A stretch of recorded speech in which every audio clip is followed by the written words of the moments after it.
Please tell us what happened the night of June 13th. Be as specific and detailed as possible. Look, I'm going to make this as quick as possible for the obvious reasons.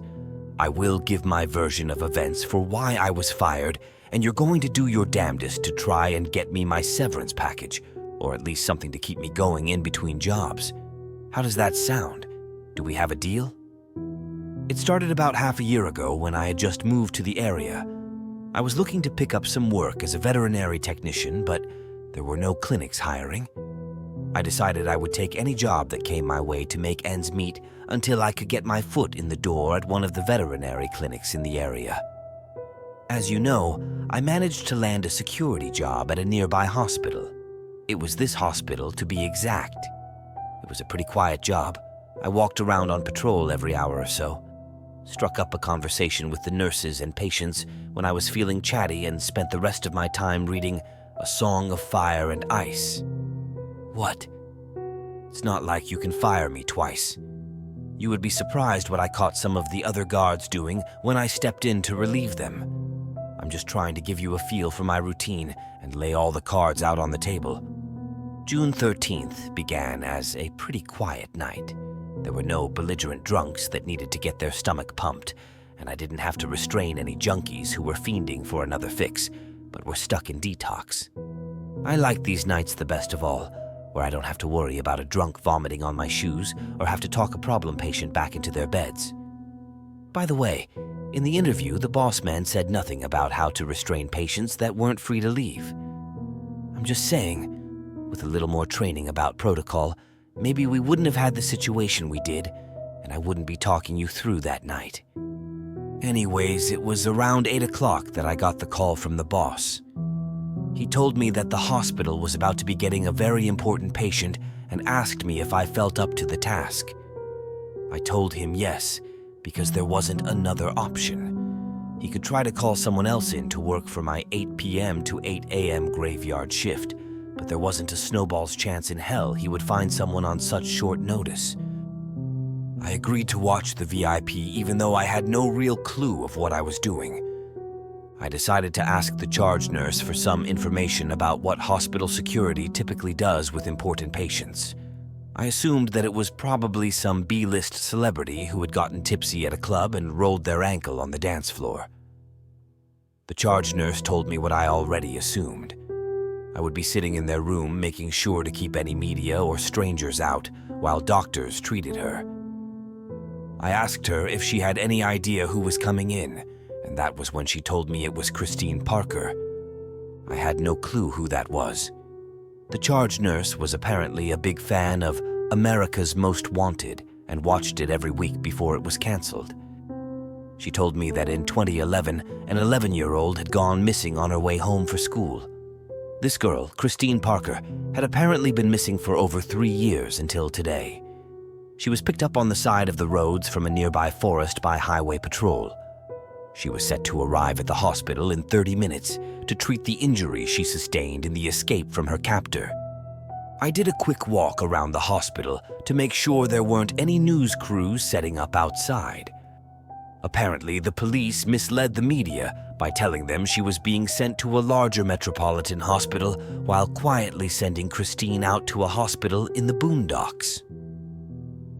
Of course, this meant that they had to post up near the hospital they told the media about, otherwise they would catch on to their duplicity. Their ploy had worked and there was no one in sight. The girl would be allowed to convalesce in peace without media buzzing around her like flies on a shit heap. Christine arrived and was taken up to the OR wing of the hospital. This wasn't because she needed surgery, but because the OR was shut down on the weekends.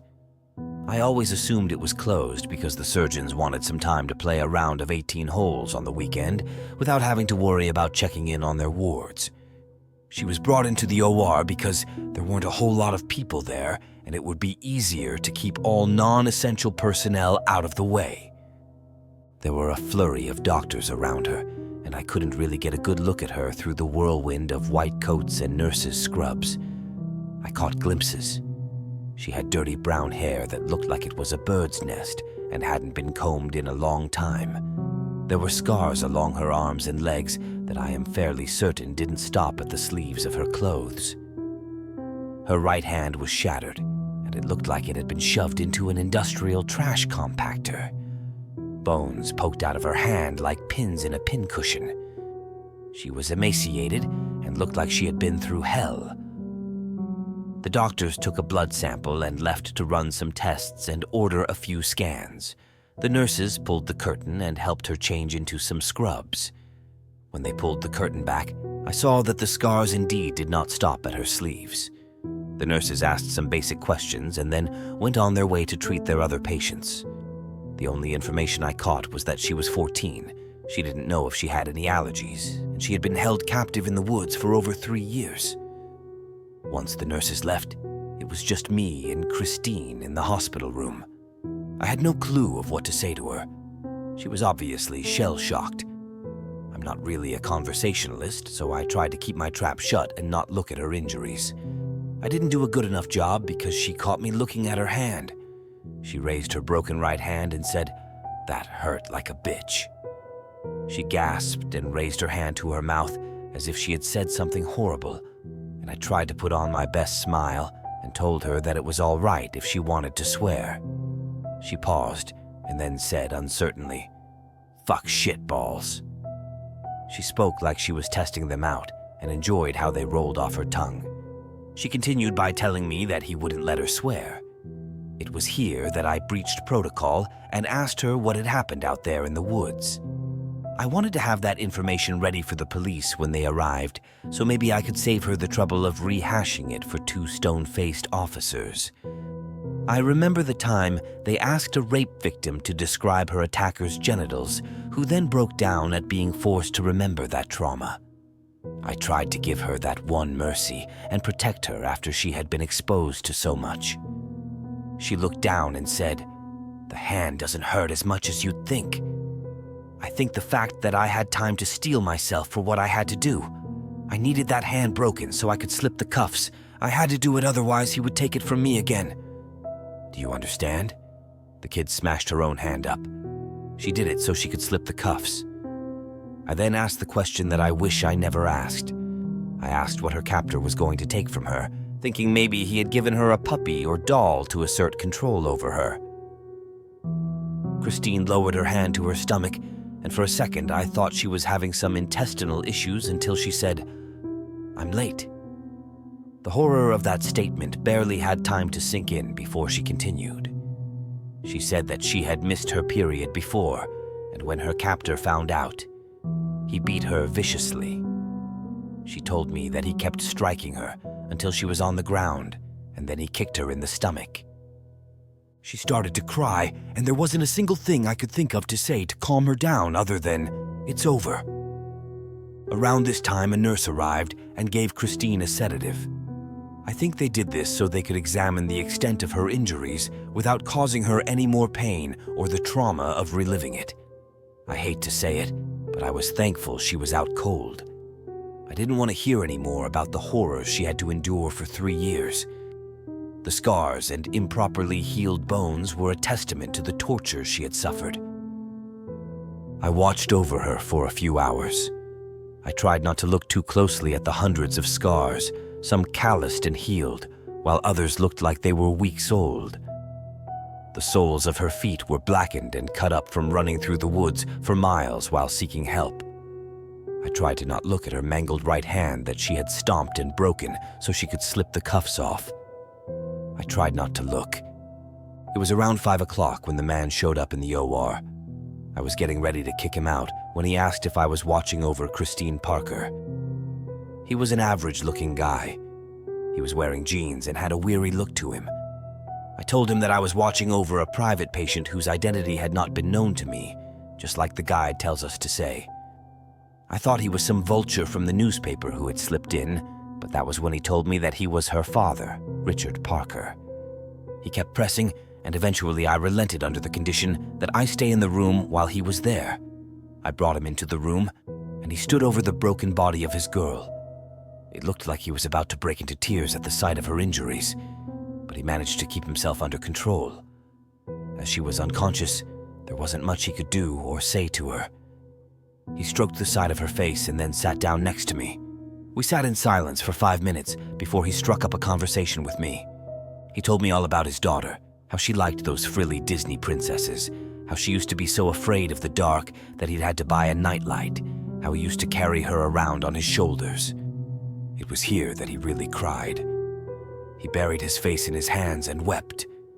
He looked like a man who was weeping at a funeral, which in a sense, I guess he was. The daughter he knew had died. She would live a scarred and emotionally damaged life. He took a couple of minutes to get himself under control. He told me that his wife would be here shortly. We talked a little more. It was mainly small talk. I can't even remember what we talked about exactly. He was more focused on Christine than talking, but I think he felt uncomfortable with the silence. I don't have an exact time, but I think we probably dragged the conversation on for an hour or so. It was around 7:30 when Christine started to come to from the sedative. Richard Parker noticed her stirring and rushed to her side. He stroked the side of her face as she opened her eyes. He leaned down and planted a kiss on her forehead and whispered something into her ear. He turned towards me and told me that he promised he'd let his wife know when she was awake. He left for the main lobby just as my radio went off in my ear. It was my boss radioing in so he could take over my shift. I went down to the command post and greeted my boss. He typically showed up 15 minutes early to let me off with a couple of extra minutes. He asked how it went, and I told him that it had been pretty quiet except for when the father visited. A look of confusion crossed his face, and he told me that Christopher and Regina Parker were supposed to be coming in at around noon, so the doctors and nurses could bandage and treat her before the reunion. The realization hit me like a foot stomping onto a hand. I sprinted back towards the OR. I sprinted down the hallway, dodging nurses and doctors alike. Christine was bone white, and the look in her eyes confirmed my worst fears. She sat frozen on the bed. She looked like she had seen the devil himself, and to her eyes, she probably had. I was out of breath from running, but I managed to wheeze out, "Who was that?" She spoke in a whisper, but it felt like she was shouting the words right into my ears. It was him. I croaked, "What did he tell you?" She looked up at me, and in that moment her eyes were as wide as saucers. She said, "He told me that he loved the time we spent together, and that we should do it agag."